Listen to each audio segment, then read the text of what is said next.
പ്രേക്ഷകർക്ക് ഏറെ സുപരിചിതയാണ് ലക്ഷ്മിപ്രിയ. സോഷ്യൽ മീഡിയയിൽ വളരെ സജീവമായ താരത്തിന്റെ വിശേഷങ്ങളെല്ലാം തന്നെ വളരെ പെട്ടെന്നാണ് വൈറലായി മാറുന്നത്. തന്റെ അഭിപ്രായങ്ങളും ലക്ഷ്മിപ്രിയ തുറന്നു പറയും. പലപ്പോഴും വിമർശനങ്ങൾക്കും അത് പാത്രമാകാറുണ്ട്. Big boss Malayalam season 4 Lakshmipriya പങ്കെടുത്തിരുന്നു. പിന്നാലെ കുലസ്ത്രീ എന്ന വിമർശനങ്ങൾക്കും കാരണമായിരുന്നു. എന്നാൽ അങ്ങനെ തന്നെ വിളിക്കുന്നതിൽ യാതൊരു പരാതിയും തനിക്ക് ഇല്ല എന്ന് പറയുകയാണ് നടി. ബിഗ് ബോസിൽ പോയിട്ട് ഒരുപാട് ചീത്തപ്പേരുകളൊന്നും തനിക്ക് കിട്ടിയിട്ടില്ല. ഒന്ന് രണ്ട് കാര്യങ്ങൾക്കൊക്കെ ഉള്ളൂ. അത് എൻ്റെ പ്രതികരണങ്ങൾ കൊണ്ടാണ്. അതിലെനിക്ക് കുറ്റബോധമില്ല. എനിക്ക് പറ്റിയിട്ടുള്ള തെറ്റുകളും എനിക്ക് അറിയാം. ബിഗ് ബോസ് എന്ന ഷോയുടെ പ്രത്യേകത എന്താണെന്ന് വെച്ചാൽ നമ്മൾ നിത്യജീവിതത്തിൽ ചെയ്യുന്ന കാര്യങ്ങൾ അവിടെ കുറിച്ച് ലൗഡാകണം.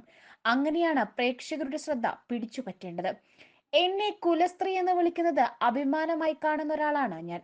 ഇനി ആര് എന്ത് പറഞ്ഞാലും അങ്ങനെയാണ്. എന്നെ വീട്ടിൽ നിന്നും ഭർത്താവും മക്കളുമൊക്കെ നന്നായി ട്രോളാറുണ്ട്. ഒരുപാട് മണ്ടത്തരങ്ങളൊക്കെ പറ്റുന്ന ഒരു സാധാരണ വീട്ടമ്മയാണ് ഞാൻ. ഈ സീസണിലെ ബിഗ് ബോസ് കോംബോയെ കുറിച്ച് അഭിപ്രായമൊന്നുമില്ല. പക്ഷേ പ്രവൃത്തിയില്ലായ്മയെക്കുറിച്ച് അഭിപ്രായമുണ്ട്. ബിഗ് ബോസ് ഹൗസ് എന്നത് നമ്മുടെ സമൂഹത്തിന്റെ പരിച്ഛേദമാണ്. വൃത്തിഹീനമായ കാര്യം എത്ര പേർ കണ്ടോണ്ടിരിക്കും. മറ്റൊരു സ്ഥലത്ത് പോകുമ്പോൾ പാലിക്കേണ്ട മര്യാദകളുണ്ട്. ഭക്ഷണം കഴിച്ച പാത്രം കഴുകി വെക്കാനും, തുണി മടക്കി വെക്കാനും, ബെഡ്റൂം വൃത്തിയായി സൂക്ഷിക്കാനും, കാലിലെ നഖം തിന്നാതിരിക്കാനും, തുമ്മുമ്പോൾ മൂക്കുപൊത്താനുമൊക്കെ ശ്രദ്ധിക്കേണ്ടതുണ്ട്. നമ്മുടെ വീടല്ലല്ലോ അത്. കൂടെയുള്ളത് സഹമത്സരാർത്ഥികളാണ്, അല്ലാതെ നമ്മുടെ സഹോദരങ്ങളൊന്നുമല്ല. നമ്മുടെ മോശം കാര്യങ്ങൾ സഹിക്കാനെന്നും ലക്ഷ്മിപ്രിയ പറഞ്ഞു.